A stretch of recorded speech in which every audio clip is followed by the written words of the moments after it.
in our lives, some of us have experienced feeling socially awkward. But at some point, we found out how to balance this. For some people, this is not the case. It's a repetitive, constant situation they struggle with. To put it into context, have you ever wondered why you'll be in a social gathering and you will judge how people are judging you? Are you that person who is conscious of your appearance and your looks? Not because of how I want to appear or seem to look, but because how I feel all the people are going to judge my appearance. Are you constantly criticizing your errors, your mistakes, and judging the same errors you made? Generally, at all social gatherings, being with friends, with your work colleagues, and even with some families meeting together, especially on special occasions. For some families, they meet only once a year or twice a year. You find yourself stuck, not knowing what to say in the gathering, not knowing when to contribute, not knowing how to use the appropriate body language, and in a nutshell, you feel very hard on yourself. To be honest, when your attention is in your head, then you'll feel socially awkward. And you know what? The less awkward you try to be, the more awkward you're likely gonna be.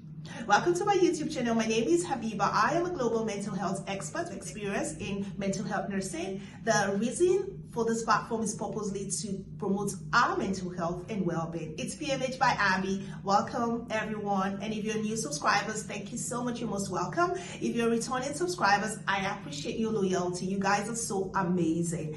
And this episode promises to be as informative as always. This topic is 3 signs that indicate you are socially awkward.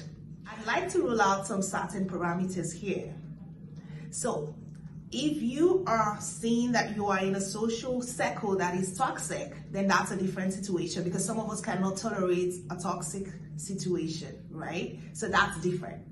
Also, if you find yourself to have mental health diagnosis, that is, if you've been diagnosed by a psychiatrist to have mental illness, for example, social anxiety disorder or social phobia or autism or any mental disorder, then this is not a treatment for that. No, this is just an information on how to promote our mental wellness when we feel socially awkward. So apparently, we are addressing this to people who don't have any existing mental illness. However, you can benefit from the information, but ensure you follow up with your psychiatrist for those who have mental health diagnosis. Continue the video. This is beneficial for everybody as a whole. It's an information just to let you feel aware about yourself and to understand that, okay, I'm actually socially awkward. Yes, no. Let's get into it. The first thing is awareness.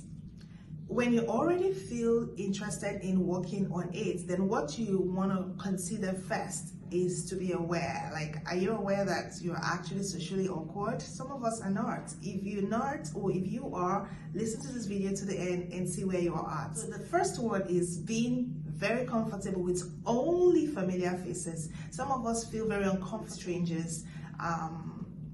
Whenever you hang out with very close friends, you never feel awkward. You truly feel that you can be yourself around them, and therefore you never turn your attention inwards. However, when you hang out with less close friends or families, you constantly think about this and that. You constantly ask yourself questions. Is this right? Am I wrong? Moreover, in this context, I have to emphasize that you have this fear of negative social judgment among the people around you, and that could set you up for anxiety or some nervous situations. You're more focused on things like making a positive impression, trying not to step on any social toes while not being sure of where those toes are. And this will actually prevent you from being your true self.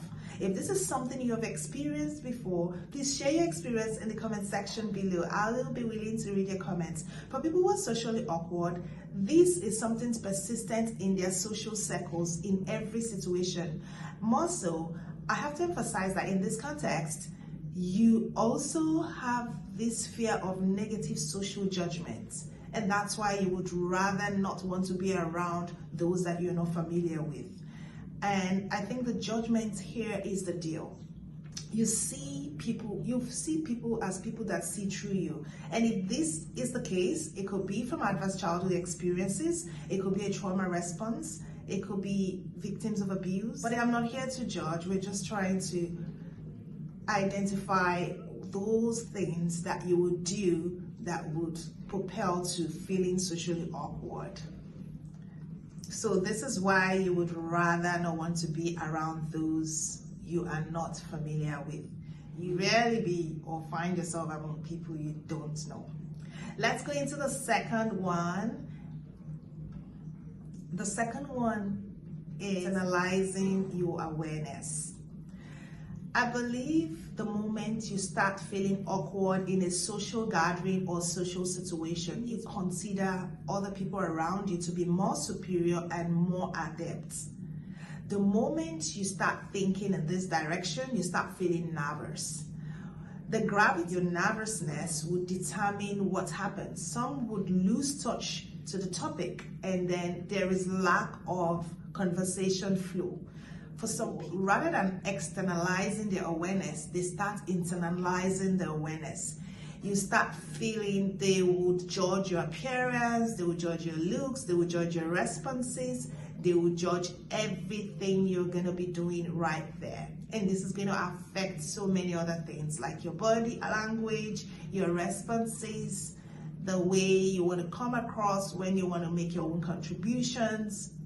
Let me know if you've ever experienced this before. How did you overcome it? If you had experienced it before, what worked out for you in improving your communication and social skills in that regard?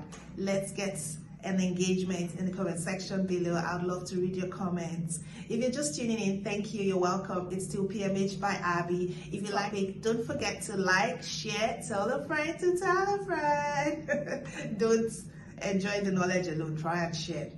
So let's go to the next step. The third one is oversharing and overtalking. Are you discussing intimate discussions with strangers or someone you just met? Are you discussing intimate topics with your work colleagues? You don't have boundaries about your personal stories? Well, according to psychologists, common reasons for oversharing and overtalking is due to anxiety.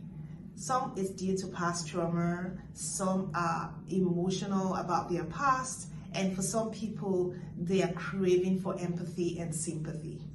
So in the context of social awkwardness, it appears you do this so that they can treat you with kindness. Irrespective of your contribution, your responses, you expect them to judge you with fairness and kindness. That's why you're giving so much to them. So most times, this is due to parents ignoring or silencing their kids when things were important to them. So it plays out in their adulthood. And so they become people who overshare and overtalk when it's not appropriate. So there's also the desire to connect to someone else because there's so much anxiety going on. You feel you need to connect with people because you haven't had meaningful connection with others. You lack that connection. You constantly feel ridiculed by others and avoided by others. So you totally feel that need to overtalk and overshare for them to hear you. And then for some people, they just want to be heard and understood. That's very common. And they will believe that these people will believe us after years of being silent. So they tend to kind of pour everything together out, you know. So it's those things that have played back in your childhood days. Studies indicate that older people are more likely to overshare than the younger people. And the National Institute of Mental Health reports that nearly 12% of US adults struggle with social anxiety disorder at some point in their lives. With being socially awkward, some good things do come out of it. Some psychologists would agree that most awkward people in social settings can solve mathematical equations with ease, but put them in a social gathering and they will find a small talk mind-boggling. So I also support the quote by a medical doctor and a board psychiatrist in California stated that socially awkward people are people who seem to be more observant and analytical, which is beneficial in certain professions. They could also be more honest and sincere, which is something very refreshing in a world of small talk and superficial interactions. So basically, in a nutshell, we just discussed 3 signs that indicate you're socially awkward. If you feel socially awkward to a point of not being able to optimally function, then you might need to seek help. Try and reach out to a licensed therapist or a registered counselor or a psychiatrist as your case may be. So please, if you also cherish your mental health well enough, I think this is something you want to consider to work on and improve on. Ways in which you can improve on these behaviors and habits will be in my next video. So I will be telling you all those things you can do to improve on your social skills, communication skills without feeling awkward in any social gathering, irrespective of who the people you're interacting with are. People you're familiar with, you're not familiar with, new employees, new co-workers, new friends, new family members. It's okay. Just watch out for my next video, and don't forget to invite your friends to come onto the platform because we all want to promote our mental health and well-being. Thank you all for watching. I sincerely appreciate your time. I hope to see you all in my next video. If this video is truly valuable to you and you learned something from it, please like, share, tell a friend to tell a friend, share your experiences in the comment section below. I would love to read all your comments, and I'll see you all in my next video. Bye.